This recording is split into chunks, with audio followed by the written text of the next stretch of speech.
Good morning, students. Today we will start chapter number 20, and in this chapter we will learn how we can find out the areas of the different figures like rectangle, square, rhombus, etc. Okay, so let's start it. There are some formulas and you have to learn it. So the first figure is rectangle. So we are talking about rectangle. So how we find the area of rectangle? The formula is L into B, where L is the length and B is the breadth.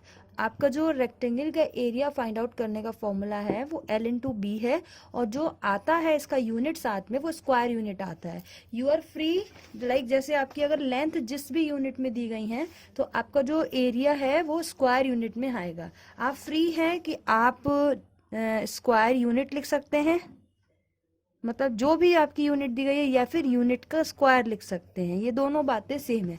जैसा suppose कीजिए कि आपकी length जो है वो metre में given है और ब्रेथ भी मीटर में गिवन है, तो एरिया ऑब्वियसली मीटर में ही आएगा, क्योंकि दोनों मीटर में दे रखी हैं तो वो मीटर में आएगा. तो आप जो भी एरिया आ रहा है आपका, उसके पीछे आप या तो स्क्वायर मीटर लिख सकते हैं या फिर मीटर के ऊपर स्क्वायर लगा सकते हैं. दोनों बातें सेम है रेक्टेंगल के लिए. ये तो सभी के लिए सेम है कि स्क्वायर मीटर लिखें या मीटर के ऊपर स्क्वायर लगाएं.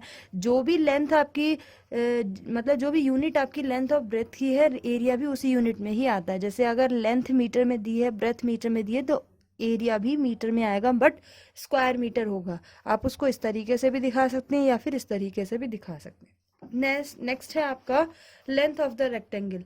ये तब हम अप्लाई करेंगे जब हमें किसी रेक्टेंगल का एरिया दिया होगा, गिवन होगा, और उसकी ब्रेथ गिवन होगी. तो वहां पर अगर आपसे रेक्टेंगल की लेंथ पूछी जाती है तो हम ये फॉर्मूला अप्लाई कर सकते हैं, एरिया अपॉन ब्रेथ. इसका यूनिट आएगा, मतलब जो भी यूनिट दी है वही आएगी. अगर मीटर दी है तो सिर्फ मीटर, और सेंटीमीटर दिया है तो सिर्फ सेंटीमीटर.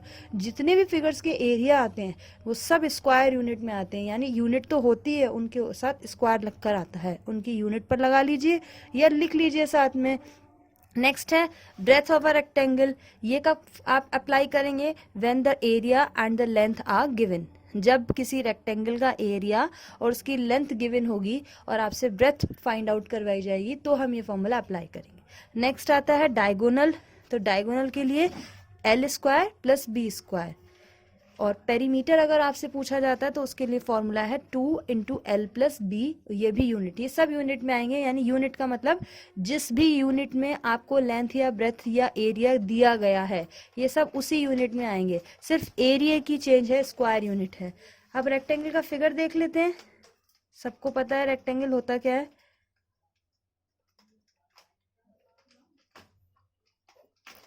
थोड़ा सा मेरा पेन नहीं चल रहा. ये रेक्टेंगल का फिगर है. तो यहाँ हमने एक रेक्टेंगल ड्रॉ किया है जिसमें ये ब्रेथ कहलाती है, ये वाली जो डिस्टेंस है, और ये लेंथ कहलाती है, और ये आपका डायगोनल कहलाता है. ये तो अगर हम फॉर्मूला अप्लाई करते हैं एल इंटू बी ये, और अगर पेरीमीटर निकालना है तो ये पूरी बाउंड्री 1 2 3 और ये 4 पूरी लाइंस की, और डायगोनल ये इस तरीके से. तो इसके क्वेश्चन स्टार्ट करते हैं. क्वेश्चंस आपको सिर्फ वही करने हैं जो आपको नोटबुक में गिवन होंगे. सो फर्स्ट क्वेश्चन देखिए.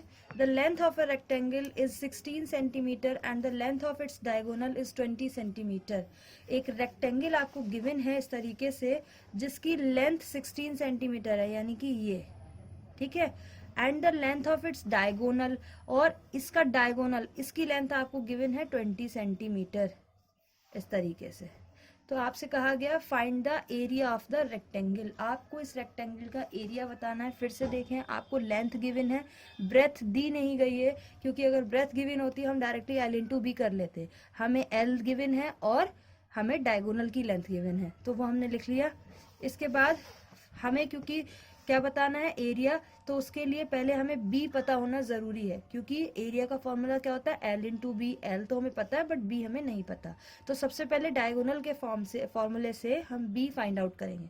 तो हमने ब्रेथ को बी कंसीडर कर लिया, लेट द ब्रेथ बी, और फॉर्मूला डायगोनल वाला जो है उसको लगाया. Diagonal equals to L square plus B square. Diagonal आपको क्वेश्चन में गिवन है 20 सेंटीमीटर, एल भी क्वेश्चन में गिवन है 16 सेंटीमीटर. देखो यहाँ स्क्वायर है इसलिए ये स्क्वायर हो गया. Plus B square. अब इसके बाद में क्योंकि जब ऐसी कंडीशन आती है एक तरफ स्क्वायर होता, एक ये अंडर रूट होता है इस तरीके से और एक तरफ नहीं होता, तो इस अंडर रूट को हटाने के लिए दोनों साइड स्क्वायर कर देते हैं। तो taking square on both side, इसका जब आप स्क्वायर करेंगे तो ये हो गया 20 स्क्वायर, और इसका स्क्वायर करेंगे तो सिंपली ये रूट हट जाएगा। फिर से देखें कि जब ऐसी कंडीशन होती है, सपोज कीजिए इस तरीके से कि एक साइड रूट है और एक साइड नहीं है, तो इस रूट को हटाने के लिए स्क्वायर कर देते हैं। तो जब आप स्क्वायर करेंगे तो जिधर रूट नहीं है उधर तो स्क्वायर हो ही जाएगा, और जिधर रूट होता है उधर से रूट हट जाता है, यही स्क्वायर है। ठीक है, तो ये हमने कर दिया। अब 20 का स्क्वायर ये हो गया, और इधर से रूट हट जाएगा, जब रूट हटेगा तो 16 स्क्वायर प्लस बी स्क्वायर अलग अलग दोनों हो गए। 20 का स्क्वायर 400 हो गया, 20 की 20 से मल्टीप्लाई की है तो 400 आएगा। ऐसे 16 की 16 से मल्टीप्लाई करेंगे तो 256 आएगा, यानी 16 का स्क्वायर 256 प्लस बी स्क्वायर। अब हमें तो सिर्फ बी स्क्वायर की वैल्यू चाहिए, यानी हमें सिर्फ ब्रेथ चाहिए, तो ये इधर एक्स्ट्रा है, इसको हम इधर ले जाएंगे, तो इधर जाएगा तो किस में हो जाएगा, माइनस में, यानी 400 माइनस 256। जब 400 में से ये जाएगा तो 144 बचेगा। ये आई है बी स्क्वायर की वैल्यू, और हमें सिर्फ बी चाहिए, तो बी स्क्वायर ये होता है 12 का स्क्वायर। ये जो आपका लिखा हुआ है ये 144, ये होता है 12 का स्क्वायर। आप कहेंगे कि हमें तो नहीं पता चल रहा कैसे होता है, तो b इक्वल्स टू, जब इधर से स्क्वायर हटेगा तो इधर रूट आ जाएगा। क्लियर है? अब हम इस 144 का रूट फैक्टर करके देख लेते हैं।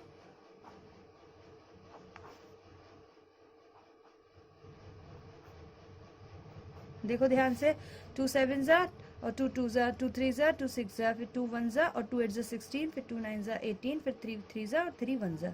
यहाँ पे 2 2 की पेयरिंग कीजिए क्योंकि ऊपर पावर 2 लगी है, तो 2 2 की पेयरिंग करेंगे तो एक 2 बाहर आएगा, ये एक 2 ये पेयर हो गया बाहर आएगा, और एक 3 ये पेयर हो गया बाहर आएगा, यानी 2 2 जा 4 और 4 3 जा 12। इसका मतलब ये 144 किसका स्क्वायर है, 12 का स्क्वायर है। तो वही यहाँ पर लिखा गया है कि जो बी स्क्वायर है वो 144 है, यानी बी स्क्वायर 12 स्क्वायर आएगा, और स्क्वायर से इस तरीके से बी स्क्वायर और 12 का होल स्क्वायर, स्क्वायर से स्क्वायर कैंसिल, तो b इक्वल्स टू 12 सेंटीमीटर बच रहा है। अब हमें निकालना है एरिया ऑफ रेक्टेंगल, तो उसका फॉर्मूला होता है l इंटू बी। एल तो क्वेश्चन में गिवन था 16 सेंटीमीटर, और b हमने निकाला है यह 12 सेंटीमीटर, तो 16 इंटू 12 इन दोनों की मल्टीप्लाई करेंगे तो आएगा 192। यहाँ देखिए स्क्वायर सेंटीमीटर, मैंने बताया था कि एरिया जो होता है वो स्क्वायर यूनिट में आता है, यूनिट आपको गिवन है सेंटीमीटर, ये भी सेंटीमीटर में आया, तो एरिया भी ये सेंटीमीटर में होगा, और उसके आगे स्क्वायर लग गया, तो उसे हम इस तरीके से लिख सकते हैं इसको, और इस तरह से भी लिख सकते हैं, सेंटीमीटर के ऊपर स्क्वायर लगा दे। क्लियर है? नेक्स्ट क्वेश्चन नंबर 2 देखिए, the length of a rectangular figure is thrice its breadth and its perimeter is 240 meter. Find the length of the field. एक फील्ड है जिसका शेप कैसा है, रेक्टेंगल, यानी एक रेक्टेंगुलर फील्ड है, इस तरीके से है। ठीक है, कहा गया है the rectangular field is thrice it's breath, अगर यानी कि उसकी जो लेंथ है वो ब्रेथ की थ्राइस है। मान लीजिए कि ब्रेथ x है तो इसकी जो लेंथ है वो क्या है, 3x है। तो कहा गया find the length of the field, आपको इस फील्ड की लेंथ बतानी है, यानी l बताना है, जबकि पेरीमीटर गिवन है, पेरीमीटर गिवन है यानी 4 साइड्स जो हैं इनका सम 2l प्लस b होता है ना, ये आपको गिवन है। क्लियर है? तो हमने कंसीडर कर लिया, क्योंकि इन्होंने कहा ब्रेथ का थ्राइस है, अगर हमने ब्रेथ x कंसीडर किया तो लेंथ कितनी हो जाएगी, 3x। तो let the breadth B x centimetre, तो उसकी लेंथ क्या हो जाएगी, 3x क्वेश्चन के अकॉर्डिंग, क्योंकि इन्होंने कहा है कि ब्रेथ की थ्राइस है। अब पेरीमीटर ऑफ रेक्टेंगल, अभी हमने फॉर्मूला देखा था कि रेक्टेंगल के पेरीमीटर का फॉर्मूला होता है 2 into L plus B unit. ठीक है, अब यहाँ पर पेरीमीटर गिवन है आपको क्वेश्चन में 240 मीटर, तो पेरीमीटर की जगह पेरीमीटर रख दिया, इक्वल्स टू 2, एल हमने माना है 3x तो वो रख दिया, प्लस b माना है x तो वो यहाँ पे रख दिया। क्लियर है? तो 240 इक्वल्स टू 3x और x मिलकर हो गया 4x, क्योंकि इन दोनों के बीच कोई साइन नहीं है, यानी मल्टीप्लाई होगी यहाँ पर। तो 2 इंटू 4x, 4 2 जा 8x और 240 यहाँ आ गया, मतलब इनके सिर्फ साइड्स चेंज किए हमने और कुछ नहीं किया। हमें सिर्फ x की वैल्यू चाहिए, तो 8 यहाँ मल्टीप्लाई में इधर आके डिवाइड में हो गया, इससे आप डिवाइड करेंगे 8 3 जा 24 और 0, यानी x इक्वल टू कितना आ गया, 30। x हमने माना क्या था, ब्रेथ को, इसका मतलब ब्रेथ कितनी आ गई, 30 centimetre. Therefore breadth equals to 30 centimetre, 30 metre, sorry 30 metre, क्योंकि मीटर ही मानी है हमने यहाँ पर। और लेंथ आपकी कितनी आ जाएगी, 3 इंटू 30, क्योंकि लेंथ 3x थी, तो 3 तो वैसे ही और x की जगह 30 रख दिया ये वाला, तो 3 इंटू 30 यानी कि 33 × 90 मीटर। तो जो रेक्टेंगल है उसकी लेंथ कितनी है, 90 मीटर। क्वेश्चन नंबर 3 देखिए, the length and breadth of a rectangular field are in the ratio. इस बार आपको लेंथ और ब्रेथ डायरेक्टली नहीं दी है, उनका रेशियो दिया गया है, वो है 5:3। जो पहले है वो लेंथ है और जो बाद में है वो ब्रेथ है। देखो पहले लेंथ है यानी कि लेंथ 5 में है और ब्रेथ क्या है, 3 है। क्योंकि ये रेशियो दिया है तो हम इसको 5 और 3 डायरेक्टली नहीं लिख सकते। रेशियो को सॉल्व करने का सिंपल फॉर्मूला ही ये होता है कि अगर किसी भी दो चीज़ों का रेशियो दिया गया है तो आप उनके साथ एक पैरामीटर या एक कोफिशिएंट ऐड करके उन्हें माने। जैसे लेंथ 5:3, लेंथ और ब्रेथ का रेशियो 5:3 है। अगर आप इसमें सिंपली लेंथ लेंगे तो वो 5 नहीं ले सकते, 5x लेंगे, उनके साथ एक कोफिशिएंट लेना जरूरी होता है। तो रेशियो ऑफ लेंथ यहाँ पर दिया है। इसके बाद एंड इट्स पेरीमीटर इज 480, यानी कि आपका जो ट्राइंगल है वो इस तरीके से है। एक कोई ट्रायंगल है जिसमें आपको L और B का रेशियो गिवन है, इन दोनों का रेशियो गिवन है, वो कितना दिया है आपको, 5:3 दिया गया है। इसके अलावा पेरीमीटर यानी इन 4 लाइंस का जो सम है वो आपको गिवन है 480 मीटर है। तो आपको इसका एरिया निकालना है। एरिया का फॉर्मूला होता है L इंटू बी। उसके लिए हमें L भी चाहिए और B भी चाहिए। ये हमारे पास जो L और B है ये रेशियो है, डायरेक्ट और L और B नहीं है। तो पहले L और B फाइंड आउट करेंगे। तो ratio of length and breadth 5:3। तो लेंथ इसमें कितनी हो जाएगी, 5x। इसको डायरेक्टली नहीं मान सकते, इसके साथ एक कोफिशिएंट लेना जरूरी। ऐसे ही ब्रेथ कितनी हो जाएगी, 3x। जो पहले दिया था वो पहले आएगा और जो बाद में है वो बाद का रेशियो, ठीक है। अब पेरीमीटर ऑफ रेक्टेंगल क्या होता है, 2 × L + B। क्वेश्चन में आपको गिवन है 480 मीटर और ये हमने L + B ऐसे ही रखा है। यहाँ पर L की जगह L की वैल्यू रखी और B की जगह B की वैल्यू रख दी। 5 और 3 8, 8 2 16, 16x। यहाँ पर x की वैल्यू निकालनी है तो 16 ये मल्टीप्लाई में इधर आके डिवाइड में आ गया। 16 से जब आप 480 को डिवाइड करेंगे तो 16 3 48 और 0 यानी x = 30 मीटर। तो हमारी x की वैल्यू आ गई 30 मीटर। तो लेंथ क्या आएगी, यहाँ से देखिए लेंथ है 5x यानी x की जगह 30 रखें तो 5 × 30 150 मीटर। और ब्रेथ है 3x, x की जगह 30 रखिए, 3 × 30 यानी कि 90 मीटर। ये आपका L और B आ गया। लेंथ आ गई 150 मीटर, ब्रेथ आ गई 90 मीटर। अब हमें एरिया फाइंड आउट करना है तो उसका फॉर्मूला होता है area of rectangle = L × B square unit. क्या होता है, स्क्वायर यूनिट। तो यहाँ पर L है 150 और B है 90, दोनों की यूनिट मीटर है तो इसलिए मीटर स्क्वायर। ये वही बात आ गई कि स्क्वायर मीटर लिखें या मीटर के ऊपर स्क्वायर लगा दें, दोनों बात सेम है। तो इन दोनों की जब हम मल्टीप्लाई करेंगे तो आएगा 13,500 मीटर स्क्वायर, ठीक है। आप इसको स्क्वायर मीटर भी लिख सकते हैं, यानी आप अगर इस एरिया को इस तरीके से भी लिख सकते हैं 13,500 स्क्वायर मीटर, ये भी ठीक है। और जो ये लिखा है ये भी ठीक है, मीटर के ऊपर स्क्वायर लगा रखा है। क्लियर है। Now come to the next question. Question number 4 देखिए, if the diagonal of a rectangle is 17 centimetre long and its perimeter is 46 centimetre, find the area of the rectangle. Condition क्या है, आपके पास कोई एक रेक्टेंगल है और उसका डायमीटर आपको गिवन, डायगोनल आपको गिवन है, ये है डायगोनल और इसकी लेंथ दी है इन्होंने 17 सेंटीमीटर। इसके अलावा इन्होंने इसका पेरीमीटर दिया है, पेरीमीटर यानी कि यही 4 साइड्स का सम, इन 4 साइड्स को ऐड करके कितना आ रहा है, 46 सेंटीमीटर आ रहा है। तो आपसे पूछा गया है इस रेक्टेंगल का एरिया। एरिया निकालने के लिए चाहिए होता है L और B की ज़रूरत होती है। L और B दोनों में से आपके पास कुछ भी नहीं है, सिर्फ और सिर्फ डायगोनल है। तो कोई टेंशन नहीं है, पहले डायगोनल का फॉर्मूला लगाएंगे, डायगोनल = L² + B²। तो ये फॉर्मूला लगाएंगे हम लोग।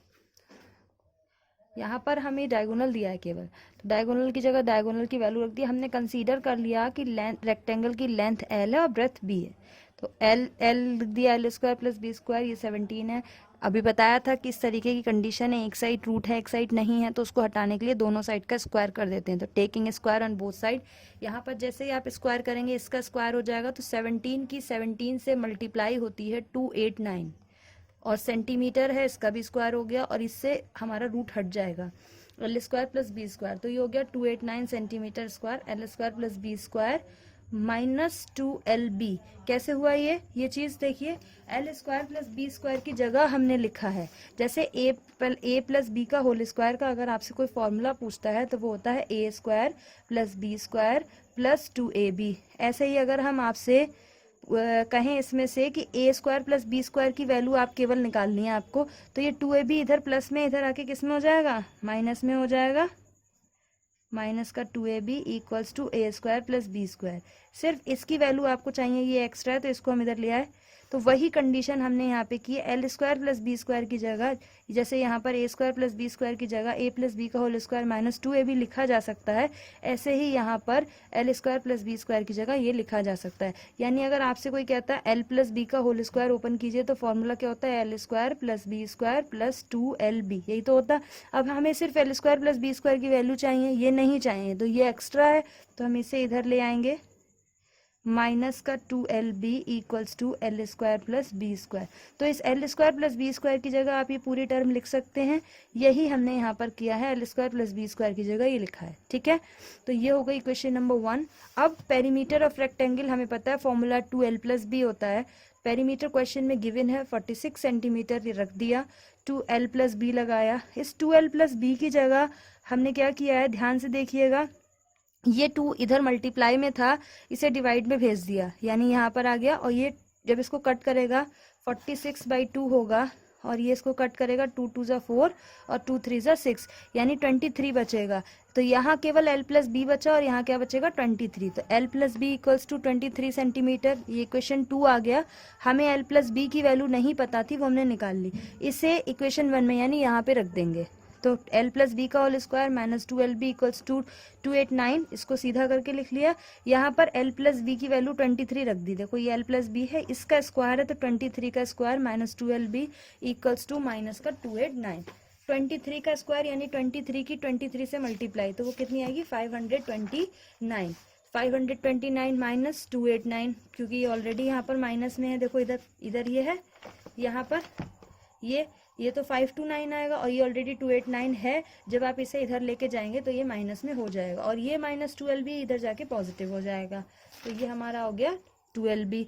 अब 529 में से 289 जाएगा तो 240 बचेगा, और 2 इंटू एल भी ऐसे ही चल रहा है। हमारे एरिया का फॉर्मूला होता है L इंटू बी, यहाँ 2 एक्स्ट्रा है, तो 2 एक्स्ट्रा इसको हम डिवाइड में ले आएंगे, तो ये हो गया 120। तो L इंटू बी हो गया 120 स्क्वायर, यही एरिया होता है रेक्टेंगल का, L इंटू बी। तो area of rectangle equals to 120 centimetre square. Clear है।